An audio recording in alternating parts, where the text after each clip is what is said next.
So guys, this was the moment a Westerner interviewed some of these Boko Haram boys, and one of them told him that he started buying people when he was 10 and that he has spied up to 100. So guys, that is the reality currently in Nigeria. Don't forget that an army GOC once said a repentant Boko Haram member can become a president. You can see it from this headline. A repentant Boko Haram member can one day become the president of Nigeria. And yesterday I reminded you guys that just in Borno State alone, the government spent 4.3 billion on repentant Boko Haram members. Only in 2025, while in the health sector, I mean, just a teaching hospital, they spent only 2.7 billion. They are now giving priority to these Boko boys, you know, and that is why we are just wondering what is happening. Now, many Nigerians have started raising their voice as to what is happening in the country. Like this guy was saying in the video that he doesn't know why Nigerians are quiet and they are gradually forcing Islam on us. I mean, they are gradually telling us that if we don't convert, we will be quiet, and it is gradually coming into the system, and because the police does not go out for them, nobody arrests them even when they threaten the Christians. And like, you know, that they are saying that Amupitan shouldn't be the INEC chairman, because if you condemn the Christian genocide, you have to pay for it. So guys, the North, I mean the Fulanis and the terror guys, they've really seen themselves to be more superior than the normal Nigerians. They are now the ones coming out to threaten the lives of Nigerians. Now let me take you through some of these headlines. Like this one here says, sad news, on Thursday evening around 6 p.m, bandits armed with sophisticated weapons stormed Gwagwaba village in Nahuj district, Bungudu local government of Zamfara state. 4 residents were burned alive in their homes, while houses, food stores, and livestock were set ablaze. The attack reportedly followed the villagers' refusal to pay illegal levies imposed by the bandits. How long will communities continue to face deadly violence or rejecting unlawful taxes enforced by armed groups? So guys, this is what I'm saying, that these people, they are now collecting taxes. Like, you know, they collect taxes. If you refuse to pay, you are going to, you know, go for it. These are all backed by Sharia law. And that is what Sheikh Gumi is gradually wanting to introduce into Nigeria. That is what Nuhu Ribadu, who is also a Mieti Allah member, these are their beliefs. They believe in the Sharia law. And Sharia law mandates you to tax your fellow human beings, you know. Tax them. If they refuse to pay, you look for other ways to make them feel sad. And that is what you see these terror guys doing all over the places in Nigeria. Now, there's been a whole lot happening recently as regards to the insecurity in Nigeria. I'm going to allow you to take a look at these videos. But before then, these chieftains, these politicians, they are saying that if we don't end APC in 2027, APC may end Nigeria and Nigerians. The APC does not have any plan for Nigerian people. They are rather poaching and gathering the elites against the people. They will be shocked because 2027 will be the end, will be the Nigerian people against these elites who have impoverished them. Dixon, this is a PDP member who is also an obedient member, is telling Tinubu that your APC has got nothing to offer to the Nigerian people. The only thing we succeeded getting from Tinubu's government is the insecurity ravaging the country. So guys, I'm just going to allow you to take a look at these videos and let me know your thoughts in the comment section below. Please don't forget to subscribe to the channel and turn on the bell notification for more. Thank you. So, as a Boko Haram, how many people did you kill, you think? Do not answer. This man say he killed like 100 people. 100 people? Yeah. What was your age when you started? 10 years. 10 years? The elder, they give instruction to kill. So this guy, he killed more than 100 people? Yeah. Wow. They are going nowhere.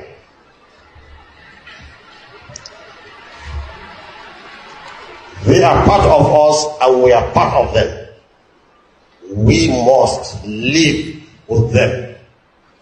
You can't drive them away and they can't drive us away. They are our neighbors, so we should never allow them to be our enemies. And if our enemy mistakes by our actions, we have turned them into enemies, then we are finished. Because our real enemy will use them against us. As your real enemy will use your neighbor against you, and nobody knows your secret more than your neighbor. He knows when you come back and when you go out. So we should never allow herdsmen to be our enemies. I'm a Muslim, but most time I feel and the most painful part of it is none of our Afars, none of our Muslim brothers are coming online to condemn this act. Most of them are busy fighting for unnecessary things online. Like one of our brothers that uses, they are using our words. Like, Alhamdulillah. Hello Nigerians. When the news broke out yesterday that our President Tinubu, fell in Turkey, I'm 100% sure many of you have seen the videos. They're everywhere, different corners and sides in which, our president was captured. It left me with just one thing: how did we get here?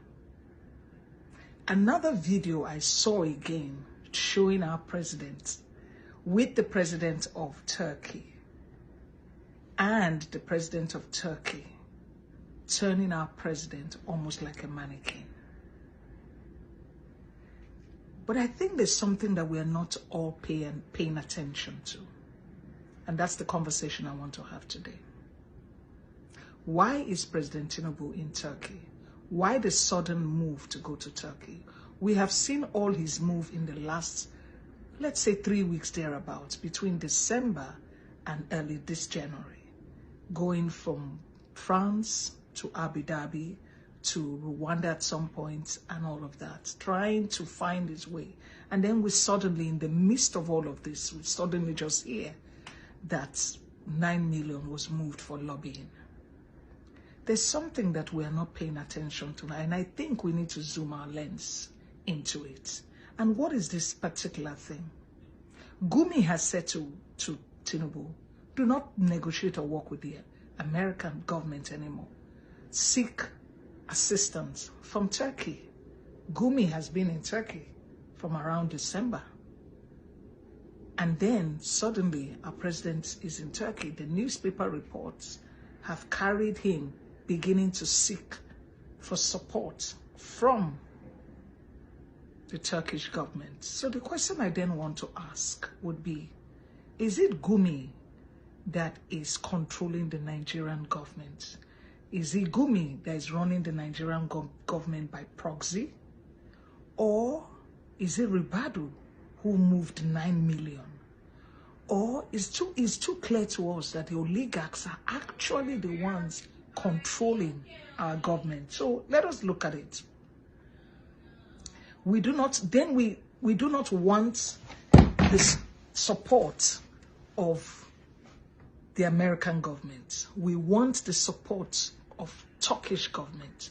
We're dealing with terrorists and militias in the northern part of Nigeria and spread to the bushes across Nigeria, with the northern elders pushing for the idea that we should allow the Fulani terrorists in the bush. They know our bush, they'll protect the bush all around Nigeria, and they can openly ravage us one day.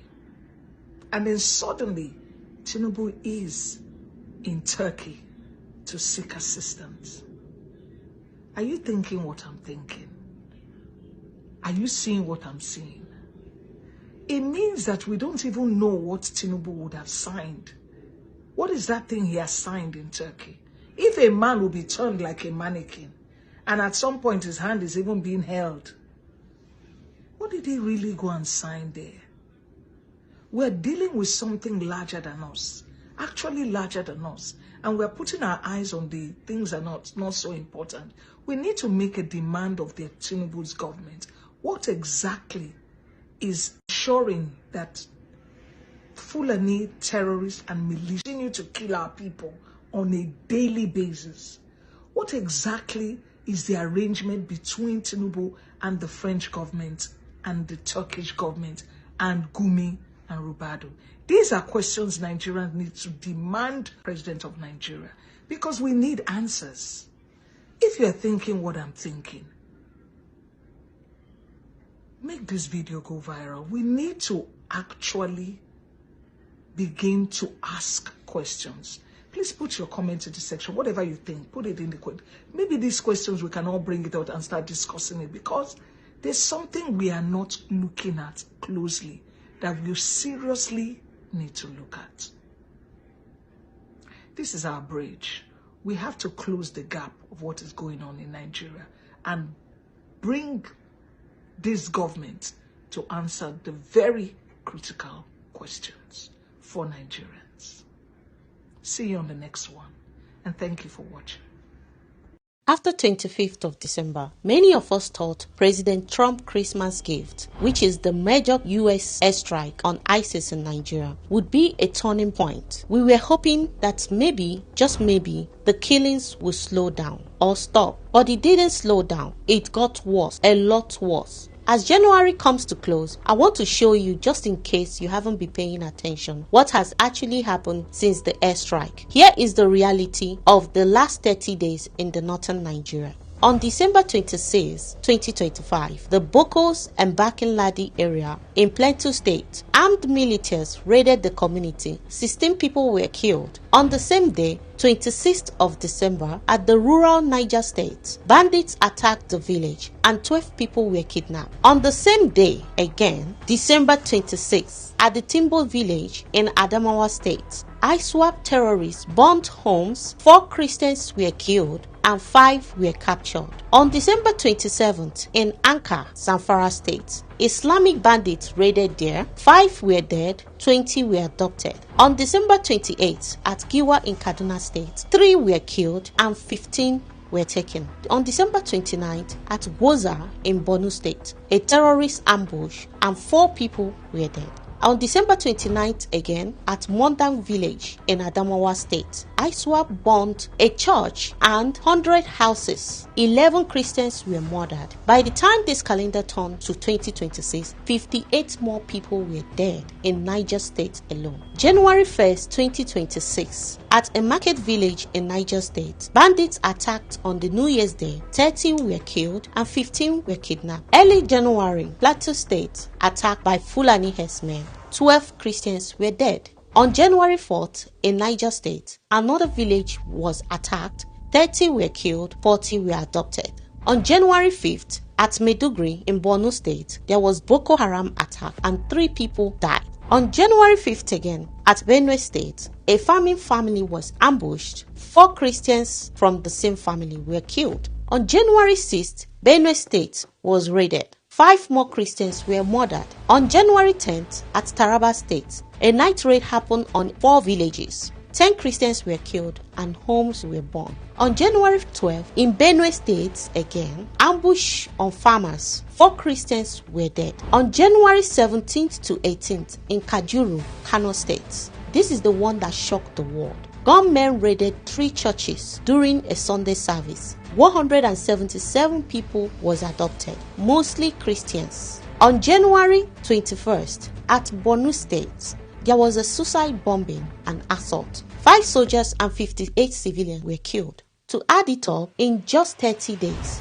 Nigeria has lost over 340 lives, and at least 397 people have been adopted. This is not banditry or clashes. This is a targeted campaign against Christian communities in the north and the middle belt of Nigeria. Despite the US airstrike and the government promises, the killers are moving faster than the help. I'm calling on President Trump. I'm calling on international community. If the current structure of Nigeria cannot keep its citizens alive, then the structure must be broken. What we need now is a total restructuring of this country, or divide this country, because a country that allows its people to be slaughtered in their churches and on their farms is a country in name only. If you come across this video on your screen, please do me a favor. Please tag the people that have power to act. Silence is a death sentence. Thank you for watching. The Fulani government want to make sure say they turn the whole of Nigeria to Libya and Afghanistan, where the people they quiet and rape themselves anyhow as they like. But my people for Nigeria know they pay attention to this thing where these people they try do. My people just they keep mute. They see the thing they come. All of them they keep quiet. If you ask this Fulani government, say, what will be the vision where they get for this country? They go tell you, say, now only to convert everybody to Islam. Now be their vision. These people don't get any other vision for this country except to convert everybody for this country to Islam. Ask them about tech. Ask them about AI. Ask them about any other thing. They don't get vision about those things except to convert everybody to Islam. That is their vision. That is their mission. And people, they keep quiet. All of us, they keep quiet. This thing, if it happen, all of us go suffer. By the time we say Sharia law go enter everywhere for this Nigeria, everybody go suffer, especially the women. Now, Ibadan is about to accept this Sharia law because I don't see and say Ibadan don't they play with fire. Ibadan don't they play with fire. By the time we say Sharia law enter Ibadan, all of them for Ibadan, they will suffer. And to some people, they talk say the Sharia law is only for the Muslims. Shey the people where they pay for not, shey they no be Sharia law now who they hold them. And if now open eye, allow this Sharia law to enter on a state, all of now will suffer. All of now will suffer. These people, they don't get any other vision for this country. The Fulani government don't get any other vision for this country except converting everybody to Islam. They don't have any other vision. Ask them about tech. Ask them about anything. They don't have. They don't get knowledge of all those things. The only knowledge they get now, everybody to become Islam so that it go dey easy for them to control the people. If everybody become Islam, it go dey easy for the Fulani government to control everybody. Look at what they do people for North. Look at how they turn innocent children to Almajiri.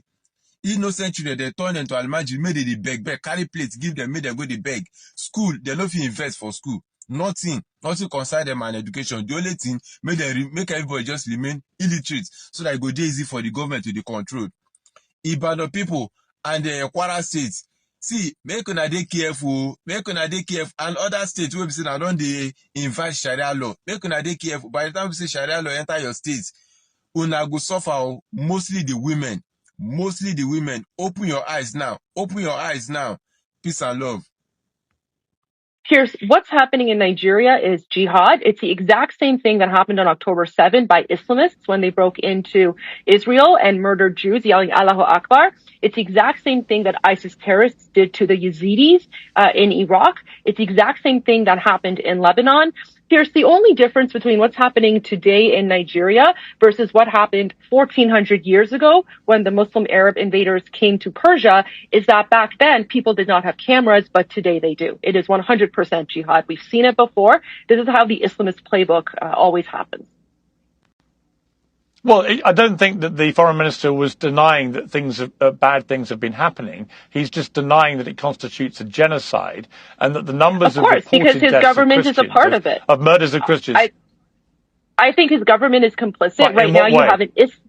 Right now, you have an Islamist government in Nigeria. One of the things that he didn't mention to you is that typically it's been a constitutional convention in Nigeria that if the prime minister is Muslim, then if the president is Muslim, then the vice president is Christian. If the president is Christian, then the vice president is Muslim. This is intended to have a proper representation of the Nigerian population. Right now, you have a Muslim president, and then they decided to choose a Muslim vice president, and so there is actually no Christian representation in the Islamist government. By the way, this is a government that is working closely behind the scenes with the Islamic Republic of Iran. You should ask the foreign minister why Nigerian school children are holding pictures of the Ayatollah, who is a brutal dictator and is murdering my people in Iran. People need to look into the linkages between the current Nigerian government and the Islamic Republic of Iran. I was a politician for 7 years, Pierce, and I can tell when someone is lying and avoiding the truth. That's exactly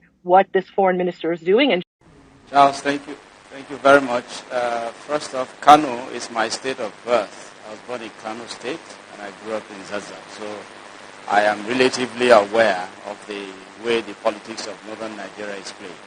Today, since the absence of President Muhammadu Buhari, the leader of the Talakawas is obviously Rabiu Kwankwaso. Clearly, anybody in doubt of that is probably unaware of the happenings in the north.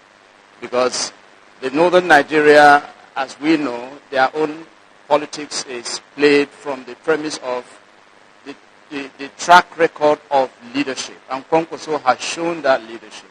This is a man who has, raised men and women, who has empowered a lot of people. I'm not a member of his party, but just discussing him, one thing I can, present before here is that first, my friend and colleague there who has accorded unnecessary accolades to the president now, who I congratulate for leading 50 million Nigerians into extreme poverty since he came into power.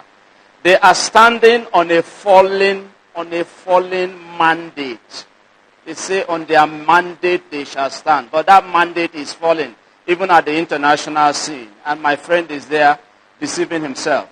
the issue of Kwankwaso will give them the shock that they didn't expect politically from northern Nigeria. The North is re-strategizing, realigning. But I hope we get it right. I hope the North realizes that the southern Nigeria still has 4 years. Once that is considered and the negotiation is appropriate, this government will pack immediately that negotiation is affirmed. The only challenge we're having right now is that there is still a bit of the confusion of whether, the North is going to present a candidate like Atiku Abubakar and all of that. But once the North appreciates the situation of the Nigerian state today, that since APC came to power, particularly this government, that they have been driven to extreme poverty by the seconds, not even by the minute, then we need to converge, we need to realign, and indeed come together against a common enemy. Because APC, as I have maintained, like Muhammadu Buhari said during his campaign, he said, if we don't kill corruption, corruption may kill Nigeria. If we don't end APC in 2027, APC may end Nigeria, and indeed Nigerians. Because there's no plan in place for the Nigerian people. Look at what they are reeling out, negotiating not on behalf of the people, but poaching to converge the elites, to gather the elites against the Nigerian people. But they will be shocked because 2027 is going to be Nigerian people against these elites who have so impoverished them, who have escalated insecurity and all of that in the land, who do not care about their lives, about their welfare, about their security and all that. That is what is going to play out that, my friend does not seem to reconcile with. Okay. They say they are standing on a mandate. Point. That mandate has fallen. Right. It has fallen internationally. Okay. So guys, let me quickly take you through some reactions from Nigeria as regards to what is happening in the country. Like you can see here, this guy who lamented that he's also a Muslim. And he does not know why his Muslim brothers are not condemning the buying of Christians. Now, this person said, don't fall for this logical fallacy. It's just like Christians saying, I'm a Christian, but I don't like when Christians say Jesus is God. That it is embedded in your religion. He's either ignorant of Islamic teachings or he's been dishonest. And now, this other person here said, one thing this Muslim failed to know is that when they are not with Christians, they will want to continue with the act, and therefore they turn the country to a difficult nation beyond Afghanistan. They turn and kill a few Muslims and stop your children from going to school. Hey. And this one's a black man, they kill him black brother because of religion. I left my girlfriend because of this, although it's not purely because of religion, but because this girl has never in one day condemned whatever the Muslim does to Christians in the North. And it does not make sense. I know that they all know what they are doing, and that one day she fit by me. Hey, wait, so you are Christian, you are befriending a Muslim girl. Anyway, love is blind. And this other person here said that you are a Muslim amuses me even when you relegate the core value of Islam. During the lifetime of the Prophet, the Munafiqun claimed to be Muslim as well. May Allah continue to guide us aright. That you are a Muslim amuses me even when you relegate the core value of Islam. During the lifetime of the Prophet, the Munafiqun claim to be Muslim as well. This person here said, some Muslims are very just and human people, but the worst of them will not even acknowledge the evil being perpetrated in the name and disguise of Islam. And this person said, to be honest, Islamic religion is threatening the unity of Nigeria and the world. Islam is not being having a beard or wearing Hausa tradition clothes. It is only about faith, and you don't have that faith. Hope he's safe after this video, because his Muslim brothers and fathers won't like the fact that he's speaking the truth.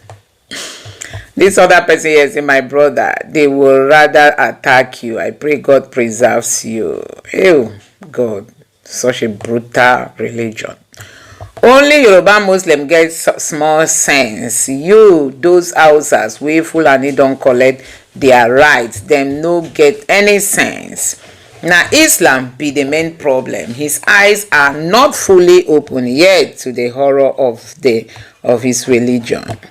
And this other person here said, the most excellent thing you can do is to leave the satanic cult and give your life to Christ, then preach against the satanic cult. Islam is not a religion founded to challenge Christian Roman Empire. Today, even the Saudis are embarrassed by Islam. They are looking for a way out. They are looking for a way out. Can you imagine? And then this other person here, thanks for sharing your mind about the mindless killing of Christians in the name of Islam. What came out of your mind is from God. He revealed his nature to you. God doesn't kill people. He wants everyone to come to the truth and get transformed and saved from judgment. And this person, he should read Quran, Hadith, and other Islamic scriptures to understand why Niswelo Muslims are buying non-Muslim in the name of Islam. It is mandatory in Islam to buy non-Muslims, even though not all Muslims we want to buy. It is mandatory. Hey, God. And this person said, very shameful and heartbreaking. I wonder where did you know Islam, and what did you know on Islam teaching? You have never been a Muslim in your entire life. We know you and you can't be fooled. Bro, 90% of Muslims have the tendency to become a terrorist. It's just one thing or other that is stopping them because of the teaching, the brutality of, the teaching. So guys, these are reactions from Nigerians, and this person said, you are talking like this is because you are a Yoruba Muslim. Islam is a death cult that we buy Muslims who condemn killing of Christians. Islam will self-destruct the day of Christians stand up to fight. Islam will self-destruct the day of Christians stand up to fight. This other person here says, consider yourself, brother. For sure, you are in wrong religion and wrong faith. Turn to Jesus, defending Islam and the Prophet Muhammad. One must be insane. Defending Islam and its Prophet Muhammad, one must be insane. And this other person here said, he must be a new convert to Islam. This is not a bug. It's a feature in Islam. They even promote raping married women. So guys, these are the reactions coming from Nigerians. Now take a moment at the time when this guy said he has spied, a young person like this saying he has spied 100 persons. He started at the age of 10, and now this Yoruba Muslim is saying he cannot understand why Islam is killing people. Now let me know your thoughts in the comment section below. Please don't forget to subscribe to the channel and turn on the bell notification for more. Thank you.